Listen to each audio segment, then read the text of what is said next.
ಸೂತಮನಿಗಳು ಹೇಳುತ್ತಾರೆ, ಎಳೆಯ ಮನುಷ್ಯರಿಗೆ ಪುನಃ ಶ್ರೀ ಸತ್ಯನಾರಾಯಣ ಸ್ವಾಮಿಯ ಮಹಾತ್ಮೆಯನ್ನು ಹೇಳುತ್ತಾನೆ. ಪೂರ್ವದಲ್ಲಿ ಉಲ್ಕಮುಖರೆಂಬ ರಾಜನಿದ್ದನು. ದಿನೇಂದ್ರವಾದಿಯಾಗಿ ಹಿಂದವಾದಿಯಾಗಿ ಒಳ್ಳೆ ಬುದ್ಧಿಶಾಲಿಯಾಗಿದ್ದನು. ಆತನು ಪ್ರತಿ ದಿವಸವು ದೇವಾಲಯಕ್ಕೆ ಹೋಗಿ ದೇವತಾರಾಧನೆಯನ್ನು ಮಾಡಿ ಬ್ರಾಹ್ಮಣರಿಗೆ ದ್ರವ್ಯವನ್ನು ಕೊಟ್ಟು ಸಂತೋಷವನ್ನ ಪಡಿಸುತ್ತಿದ್ದರು. ಒಂದು ಸಮಯದಲ್ಲಿ ಆತನ ಪತ್ನಿ ಮನುಷ್ಯರು ಪವಿತ್ರರಾಗಿ ನದಿ ತೀರದಲ್ಲಿ ಸತ್ಯನಾರಾಯಣ ಸ್ವಾಮಿಯನ್ನು ತೋರು ಮಾಡಿದರು. ಆ ಸಮಯದಲ್ಲಿ ಒಬ್ಬ ವರ್ತಕನು ವ್ಯಾಪಾರಕ್ಕೋಸ್ಕರ ಬಹು ದ್ರವ್ಯಯುಕ್ತನಾಗಿ ಬಂದು ನಾವೆಯನ್ನ ದಳದಲ್ಲಿ ಬಿಟ್ಟು ರಾಜದರ್ಶಿಯಾಗಿ ಬಂದು ವ್ರತವನ್ನು ಮಾಡುತ್ತಿರುವ ರಾಜನನ್ನು ಕಂಡು ವಿನಯದಿಂದ ಕೈ ಮುಗಿದು, ಇಳೆಯ ರಾಜನೇ, ಭಕ್ತಿಯುಕ್ತನಾಗಿ ಮನಶುದ್ಧಿಯಿಂದ ನೀನು ಮಾಡುತ್ತಲಿರುವುದೇನು ಆ ಹೇಳಬೇಕೆಂದರೂ ರಾಜನು ಎಳೆಯ ವ್ಯಾಪಾರಿ ಬಂಧುಗಳಿಂದ ಒಳಗೂಡಿ ಪುತ್ರ ಸತ್ಯರಾಜನ ಸಕಲ ಇಷ್ಟಾರ್ಥಗಳನ್ನು ಕೊಡುವಂತಹ ಶ್ರೀ ಸತ್ಯನಾರಾಯಣ ಸ್ವಾಮಿ ಪೂಜೆಯನ್ನು ಮಾಡುತ್ತಿರುವೆ ಎನ್ನಲು ಎಳೆಯ ರಾಜನೇ ಅದನ್ನು ಸಂತಾನವಿಲ್ಲದ ಕಾರಣ ಪ್ರಭಾವದಿಂದ ನಿಶ್ಚಯವಾಗಿ ಸಂತಾನವುಂಟಾಗುವುದೆಂದು ನಂಬಿಸಿದ್ದೇನೆ. ಕೃತ ವಿಧಾನವನ್ನ ತಿಳಿಸಬೇಕೆಂದು ಕೋರಿ ರಾಜನಿಂದ ಈ ವಿಧಾನವನ್ನ ತಿಳಿದುಕೊಂಡು ವ್ಯಾಪಾರದಿಂದ ಹಿಂದಿರುಗಿ ಬಹು ಸಂತೋಷದಿಂದ ಮನೆಯಿಂದ ಸೇರಿ ಸಂತಾನ ಪ್ರದವಾದ ಮಹಾತ್ಮೆ ಎಲ್ಲವನ್ನ ಸತಿಗೆ ಹೇಳಿ ಹಾಗೆ ನಿಮಗೆ ಸಂತಾನ ಪ್ರಾಪ್ತಿಯಾದರೆ ತಪ್ಪದೆ ರಥವನ್ನು ಮಾಡುತ್ತೇನೆ ಎಂದು ಅರಸಿಕೊಂಡರು. ಹೀಗಿರಲು ಒಂದು ದಿನ ಅಕ್ಕನಾದ ಲೀಲಾವತಿಯು ಪತಿಯೊಡನೆ ಸಂತೋಷಗೊಂಡಿರಲು ಶ್ರೀ ಸತ್ಯನಾರಾಯಣ ಸ್ವಾಮಿಯ ಪ್ರಭಾವದಿಂದ ದಿನದಿಂದಲೇ ಗರ್ಭವನ್ನು ಧರಿಸಿ 10ನೇ ತಿಂಗಳಲ್ಲಿ ಅಧಿಕಾರತ್ವವನ್ನು ಪಡೆದರು. ಶುಕ್ಲ ಪಕ್ಷದ ಚಂದ್ರೋಪಾದಿಯಲ್ಲಿ ಆ ಕನ್ಯಾಮಣಿಯು ದಿನದಿನಕ್ಕೂ ರುಚಿಯನ್ನು ಪಡೆಯುತ್ತಾ ಕಲಾವತಿ ಎಂದು ನಾಮಕರಣವನ್ನು ಮಾಡಲ್ಪಟ್ಟರು.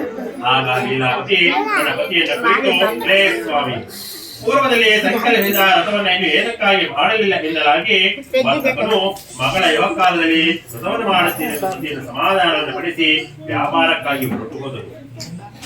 ಕಲಾವತಿಯು ವಿವಾಹ ವಯಸ್ಕರಾಗಲು ಮಗಳನ್ನು ನೋಡಿ ತನ್ನ ಆಪ್ತರನ್ನು ಆಲೋಚಿಸಿ ಅವರ ಧರ್ಮ ಪದ್ಧತಿಯನ್ನು ಚಾರರನ್ನು ಕರೆದು ಜಾಗೃತಿಯಾಗಿ ಮಗಳ ವಿವಾಹಕ್ಕೆ ಅನುರೂಪವಾದ ವರನನ್ನು ಹುಡುಕಿಕೊಂಡು ಬರುವಂತೆ ಕಳಿಸಿದರು.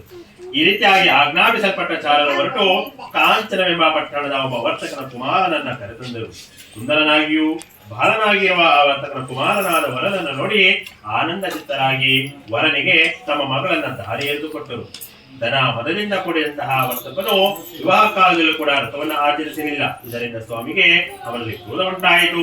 ಆ ಬಳಿಕ ವ್ಯಾಪಾರದಲ್ಲಿ ಬುದ್ಧಿಶಾಲಿಯಾದ ವರ್ತಕನು ಕಾಲವಶದಿಂದಲೂ ಸ್ವಕರ್ಮವಶದಿಂದಲೂ ಪ್ರೇರೇಪಿಸಲ್ಪಟ್ಟು ಅಳಿಯನಿಂದ ಒಳಗೂಡಿ ವ್ಯಾಪಾರಕ್ಕಾಗಿ ಹೊರಟು ಜಾಗ್ರತೆಯಿಂದ ಸಮುದ್ರದಲ್ಲಿ ಮನೋಹರವಾದ ರತ್ನಸಾರ ಎಂಬ ಪಟ್ಟಣದ ಬಳಿ ಶ್ರೀಮಂತನಾದ ಅಳಿಯನೊಡನೆ ವ್ಯಾಪಾರವನ್ನು ಮಾಡುತ್ತಿದ್ದರು. ಒಂದು ದಿನ ರಮಣೀಯವಾದ ಪಟ್ಟಣದ ಒಡೆಯನಾದ ಚಂದ್ರಕೇಶ್ ಎಂಬ ರಾಜೇಂದ್ರನ ಗೃಹವನ್ನು ಕುರಿತು ಇವರಿರುವ ಹೋಗುತ್ತಿಲ್ಲೋ ಆ ಕಾಲದಲ್ಲಿ ಮಾಡಿದ ಪ್ರತಿಜ್ಞೆಯನ್ನು ಮರೆತ ಕಾರಣ ಆ ವರ್ತಕರನ್ನು ನೋಡಿ ಸತ್ಯನಾರಾಯಣ ಸ್ವಾಮಿಯವರು ನಿನಗೆ ಸಹಿಸಲು ಅಸತ್ಯವಾದ ಎಂದು ಶಾಪಿದ್ದರು.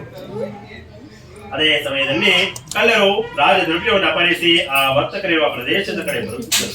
ಅಷ್ಟರಲ್ಲಿಯೇ ರಾಜಭಟರು ಕಳ್ಳರನ್ನ ಹುಡುಕುತ್ತಾ ಬರುತ್ತಿರುವುದನ್ನು ಕಂಡ ಚೋರರು ಅಲ್ಲಿಯೇ ದ್ರವ್ಯವನ್ನು ಬಿಟ್ಟು ಕಣ್ಣಿ ಕಾಣದಾಗಿ ಓಡಿ ಹೋದರು. ಆಗ ರಾಜಭಟರು ಈ ವರ್ತಕರ ಬಳಿಗೆ ಬಂದು ಅಲ್ಲಿ ರಾಜ ದಡವಿರುವುದನ್ನು ಕಂಡು ಇವರೇ ಚೋರರಿರಬೇಕೆಂದು ಅವರೇವನ್ನ ಅಗಲಿನ ಕಟ್ಟಿ ಕಳ್ಳರು ಸಿಕ್ಕಿದರೆಂಬಲಿಗೆ ಸಂತೋಷದಿಂದ ಎಳೆಯುತ್ತಾ ರಾಜನ ಸಮೀಪಕ್ಕೆ ಕರೆತಂದರು. ಪ್ರಭುವೇ, ದ್ರವ್ಯ ಸಮೇತರಾದ ಇವರ ಕಳ್ಳರನ್ನ ಬಂಧಿಸಲಿದ್ದೇವೆ, ವಿಚಾರಿಸಿ ಶಿಕ್ಷೆಯನ್ನು ಅಪ್ಪನ ಮೇಲೆಗೆ ಕೊಡಬೇಕೆಂದು ಹೇಳಿದು ಬಳಿಕ ವರ್ತಕರಿರುವರು ವಿಚಾರಣೆ ಇಲ್ಲದೇನೆ ರಾಜಾಜ್ಞೆಯಿಂದ ಅಗಲಿಂದ ಕಟ್ಟಲ್ಪಟ್ಟು ಕಾರಾಗೃಹದಲ್ಲಿ ಇರಿಸಲ್ಪಟ್ಟರು. ಶ್ರೀ ಸತ್ಯನಾರಾಯಣ ಸ್ವಾಮಿಯ ಮಹಿಮೆಯಿಂದ ಇವರಾಡುವ ಮಾತುಗಳು ಅಲ್ಲಿ ಯಾರಿಗೂ ಕೂಡ ಕೇಳಿಸುತ್ತಿರಲಿಲ್ಲ.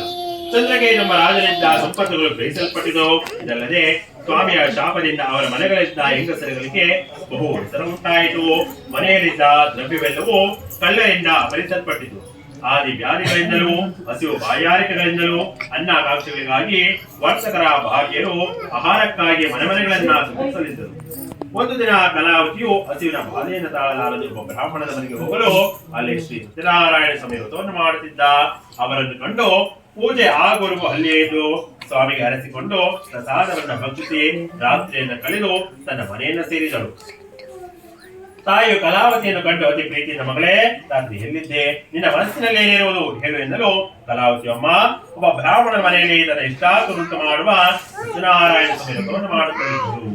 ಅದನ್ನು ನಾನು ನೋಡುತ್ತಿದ್ದೇನೆ ಎಂದು ಮಗಳ ಮಾತನ್ನು ಕೇಳಿ ಆ ವ್ರತವನ್ನು ತಾನೂ ಕೂಡ ಮಾಡಲು ಯತ್ನಿಸಿ ಬಹು ಸಂತೋಷದಿಂದ ಬಂಧುಗಳಿಂದ ಒಡಗೂಡಿ ಸತ್ಯನಾರಾಯಣ ಸ್ವಾಮಿ ವ್ರತವನ್ನು ಮಾಡಿ, ಎಳೆಯ ಸ್ವಾಮಿ, ನನ್ನ ಪತಿಯ ಅಪರಾಧವನ್ನು ಕ್ಷಮಿಸಿ ಅವರ ಬಳಿಯನ್ನು ಜಾಗೃತವಾಗಿ ಕ್ಷೇಮವಾಗಿ ಹಿಂದಿರುಗಿ ಬರುವಂತೆ ಅನುಗ್ರಹಿಸಿ ಎಂದು ಬೇಡಿಕೊಳ್ಳಲು ಸಂತುಷ್ಟರಾದ ಸತ್ಯನಾರಾಯಣ ಸ್ವಾಮಿಯವರು ಚಂದ್ರಕೇತುಂಬ ರಾಜನ ಸ್ವಪ್ನದಲ್ಲಿ ಕಾಣಿಸಿಕೊಂಡು, ಲೇ ರಾಜನೇ, ನಾಳೆ ಪ್ರತಃ ಕಾಲದಲ್ಲಿ ನೀನು ಬಂಧನಟ್ಟಿರುವ ವರ್ತಕರು ನಿನ್ನಿಂದ ಗಳಿಸಲ್ಪಟ್ಟಿರುವುದು. ಅವರ ದ್ರವ್ಯದೊಡನೆ ಬೀಳದಿದ್ದರೆ, ಇಲ್ಲದಿದ್ದರೆ ರಾಜ್ಯಧನ ಪುತ್ರ ಸಮೇತನಾದ ನಿನ್ನನ್ನು ನಾಶ ಮಾಡುತ್ತೇನೆ ಎಂದು ಹೇಳಿ ಮಾರನೇ ದಿನ ರಾಜನ ಸಿಂಹಾರೂಢನಾಗಿ ಸಭಾ ಜನರಿಗೆ ತನ್ನ ಸತ್ತ ವೃತ್ತಾಂತವನ್ನು ತಿಳಿಸಿ ಬಂಧನದಲ್ಲಿರುವ ವರ್ತಕರಿಂದ ಬಿಡುಗಡೆಯನ್ನು ಮಾಡಿ ವರ್ತಕರನ್ನ ಕುರಿತು ವಿಶ್ವಾಸದಿಂದ ಇಂತೆಂದರು.